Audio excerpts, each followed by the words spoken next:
So today we're going to talk about this challenge of talent. How do you find it? And if you're that talent and you want to start looking for other opportunities, what's the best way to do that?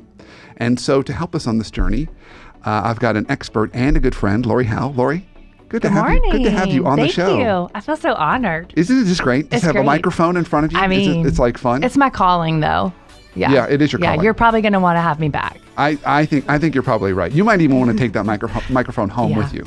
Most likely. Yeah. Isaac, we may need to order another microphone. Yes, please. Yes, please. All right, so before we jump into our topic of talent, Lori, and you got to say that 3 times fast, topic of talent. So just so everyone knows, so you're a senior recruiter at Cox Enterprises. Is that right? That is correct. Okay, and how long have you been there? It'll be 4 years in February. Okay, and before that, you've had other recruiting roles. Right, but I'm not someone who's been with a lot of companies, so I'm like old school. This is my 4th company after college. Okay. Yeah, but all in recruiting. Okay, so tell us a little bit about your background before we jump into our topic. What has been your journey? Yeah, so it was actually senior year of college. I took a personnel behavior and management course because my dad said, "What are you going to do when you grow up?" And I said, "I don't know."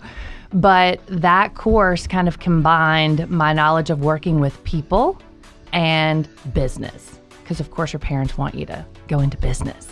So I went up to the professor of the class and said, "What job do I need to get that's going to combine building relationships with people but working in a business?" And he said, "Well, human resources is probably where you want to go. That's really hard to do right after college.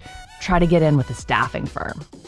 So I did. Yeah, so I worked for a staffing firm just for 1 year right out of college and then got hired by Arthur Andersen. So I worked in DC for the accounting firm and I did recruiting and training for them.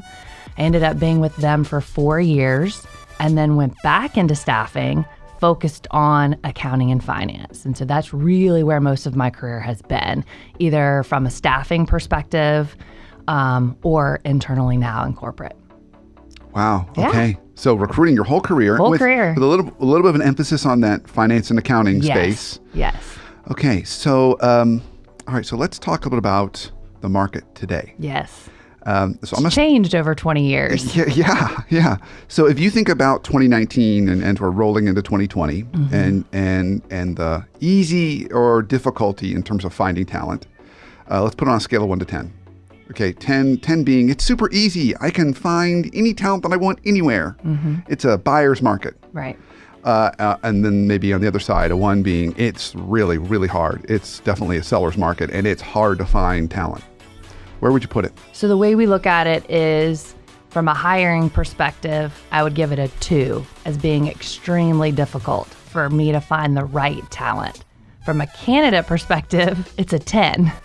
So if you are a strong candidate with a great background and you know how to network, you're going to have your pick of jobs. But from an employer perspective, it's really hard. And just to give you an example, we did some research on the accounting and finance side. There are over 200 senior accountant positions posted in the Atlanta area and only 100 people applying. So even if all of those 100 people got a job, we as an employer would only fill half of our positions. Do you know what I mean? Yeah, so half totally. the companies would end up without a person. So it's tough. It's really tough. Wow. Yeah. So do you see that across all levels? Yes. So it doesn't matter if we're talking junior, more senior. It's the seller's market. It's a seller's market. Wow. Which will be interesting as we look to 2020.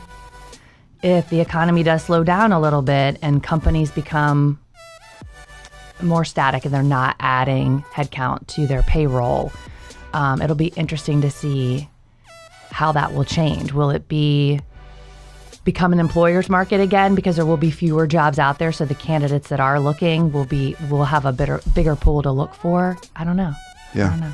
It's really interesting too, as I work with my clients, they're all dealing with this. Yeah. I've got a client in their space they're in is like an auto shops.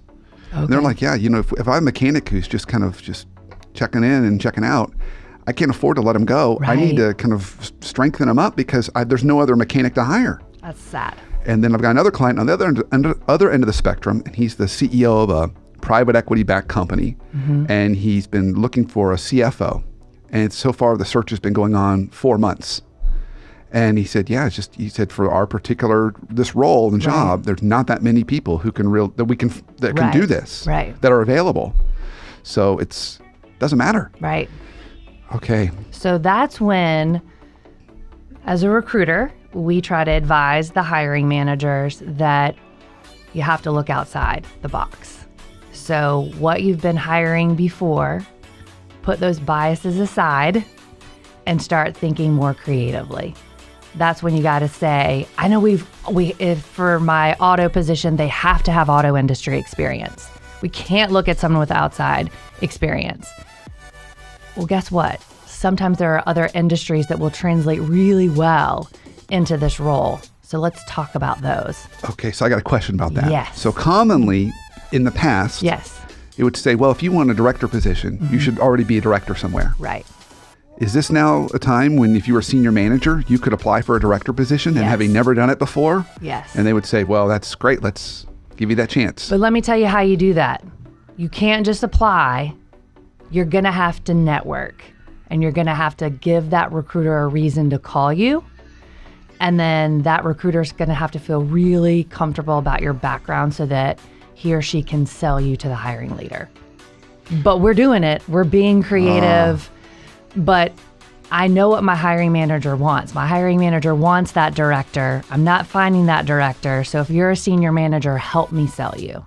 Help me say why you can do this job. So you sit in an interesting spot because you really represent two parties. Yes. You're you're like a master negotiator. I mean, that's under my title. It's a master Senior negotiator. Recruiter, master negotiator. Yes.